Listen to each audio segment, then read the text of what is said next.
For some, it's the perfect way to start the day, a trip to a greasy spoon and one of Britain's famous fry-ups. But it could soon leave customers with a bitter taste, a combination of drought, disease and geopolitics pushing up the bill. Full English, please. Thank you. Now, the crisis in Crimea and the drought in Brazil may seem like a world away from this London cafe, but the events there are set to have a big impact on the price of what's on our plate. Thanks. Thank you very much. The unrest in Ukraine has seen wheat prices rise by 12%. Russia's incursion in Crimea causing concern over grain shipments from Europe's breadbasket. The increase is nothing, though, compared to coffee. The price of Arabica beans soaring over 70% so far this year.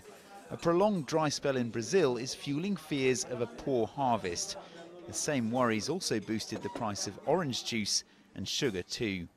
Even though last year saw a bumper harvest, Nicholas Brooks from ETF Securities says it's not enough to stop prices soaring. Prices have been very low across the grains.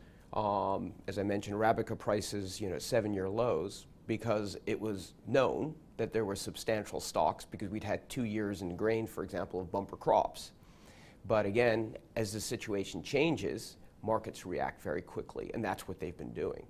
Pork is another commodity on the rise, the price of lean hog surging 40% after a virus in the US market dented pig numbers. While this increase is already being felt by consumers, others will take longer to filter through. The cost of the coffee bean as a proportion of the cost of your latte is still very small.